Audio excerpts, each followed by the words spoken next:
이 공황장애 환자분들은 그 공포감 표현을 못합니다. 진짜 엄청나거든요. 그 공황장애를 경험해 보지 않은 분들은 감히 상상을 할 수 없는 공포를 느낍니다. 아마 맹수를 만나도 그 정도의 공포는 저는 아닐 거라 봅니다, 분명히. 그런데 또 가장 무섭지 않다는 것은 무슨 말이냐면, 사실 이 부분만 알아도 공황장애 환자분들이 많이 위안이 될 겁니다. 사실 공황장애에 나타나는 증상은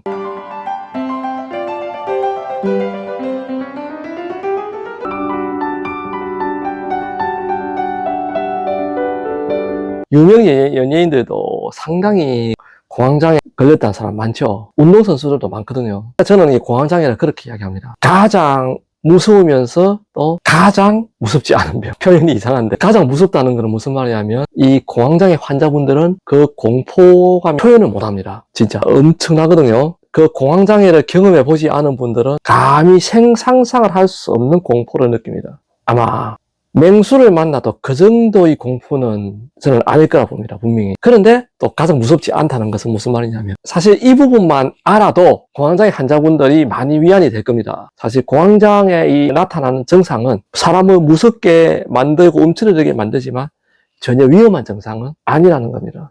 공황장애는 이제 증상이 처음에 어느 날 갑자기 이제 두통, 현기증 하면서 어지럽고 쓰러질 것 같고 호흡곤란이 생기고 심장박동이 빨라지고, 진짜 심한 경우에는 기절도 합니다. 당사자는 세상 어떤 사람보다도 나는 가장 큰 병에 걸렸구나 하는 느낌을 가지게 되는 게 공황장애거든요. 그런데 이게 왜 이런 증상이 나타나느냐 하면, 이게 일종의 호르몬 교란입니다. 그럼 예를 들면 어느 날 갑자기 혼자 등산하고 있는데 갑자기 앞에 곰이 한 마리 딱 나타났다 하면 그 공포는 말을 못 하겠죠. 그러면 그런 상황에서 심장도 막 뛰고, 심한 경우에는 본인도 모르게 소변을 할 수도 있죠. 그 정도의 공포감에서는 어지럽고 심한 경우에 기절도 하죠. 이제 그런데 그런 위급한 상황에서 그런 증상이 나타나면 그게 이상하다고는 아무도 말 안 하겠죠. 그건 정상이죠. 그런데 그러한 증상이 아무런 위협 요인이 없는 일상생활에서 나타나기 때문에 본인은 그 공포를 제대로 경험을 하는 거거든요. 이제 그렇기 때문에 상당히 큰 병이라고 생각을 하는데, 사실은 검사해 보면 심장도 멀쩡하고 뇌도 멀쩡하고 아무 문제가 없어요. 실제로 위험성은 없는 겁니다. 근데 이제 그 위험성이 없다는 것 자체를 모르기 때문에 공황장애는 사람들을 위축되게 만들죠. 그런데 모르시는 분들이 한 번씩 정신력이 나약하다, 멘탈이 약하다 하는 분들이 있는데, 그 상당히 신뢰되는 말씀입니다. 이제 그런 말씀을 하시는 분들은 이 당사자한테는 당사자를 한 번 더 상처를 주는 말이거든요. 이 공황장애는 멘탈이 약해서 오는 병이 아닙니다. 그걸 제대로 아셔야 돼요. 공황장애는 해결하는 방법이 적응을 하는 수밖에 없습니다. 이게 공황장애를 완전히 내 몸에서 없애버리겠다 생각하면 그건 너무 좀 무리한 생각이고, 이 증상이 위험하지 않구나 하는 것을 인지를 하고, 이제 근데 사람들이 더 두려운 건 이 증상이 지금 또 나타나고 시간이 또 지나서 또 나타난다는 것을 확신을 하고 있거든요. 그래서 더 무섭거든요. 근데 예기 불안도 다 인정해야 됩니다. 그러니까 딱 한 가지, 위험하지 않구나. 만약 증상이 나타나면 또 나타났구나. 이제 이런 마음가짐을 가지는 게 중요하죠. 물론 그러면서 이건 체력이 아주 바닥인 상태에서 자주 나타나니까 체력을 회복하도록 노력은 반드시 해야 됩니다.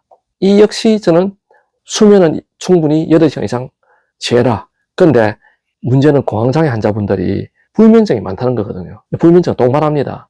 근데 불면증은 동반하지만 노력을 해야 돼요. 이 잠을 잘 자도록. 많은 공황장애 환자들이 이 스트레스 상황에 놓여서 많이 나타나지만, 실제 생활 습관을 공황장애가 몸에 나타나도록 그 공황장애 불러들이는 생활 습관을 가지신 분들이 많아요. 이제 밤늦게까지 공부를 한다든지, 근데 이제 공부를 안 하면서도 뭐 게임을 한다든지 하면서 공황장애를 몸에 좀 불러들인 게 있거든요. 이제 그런 생활 습관부터 이제 완전히 바꿔야 되는 겁니다.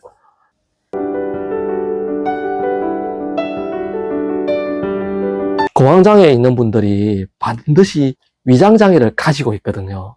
그래서 저는 공황장애에 있는 분들은 이제 위장에 좋은 음식은 물론 이 곡식 종류가 좋죠. 곡식 종류가 좋은데 영양 섭취는 저는 제대로 해야 된다고 봐요. 그래서 본인이 위장이 안 좋으니까 자꾸 그 고기나 이런 단백질을 기피하는 경우가 있는데 저는 먹으라고 합니다. 단 과식하지 않을 정도로. 그리고 절대로 먹으면 안 되는 거. 알코올을 일단 저는 금하라고 이야기하거든요.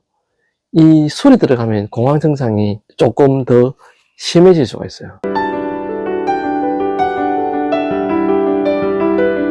저는 그 위장에 좋은 약재, 주로 음식으로는 마 아시죠? 마를 약재로 만든 게 그 산약이라고 하는데 이런 이제 산약 같은 거 좋고 인삼도 저는 이제 좋다고 보는데 그 기본적으로 열을 많이 가지신 분들은 인삼은 어느 정도 좀 조절해서 드시는 게 좋고 그리고 소화가 잘 되는 주로 귤껍질, 진피, 귤껍질 약재로 만든 게 진피라고 하는데 진피 그리고 목향, 뭐 향부자 그리고 곽향이 그 방아잎이죠. 이제 이런 게 좋습니다.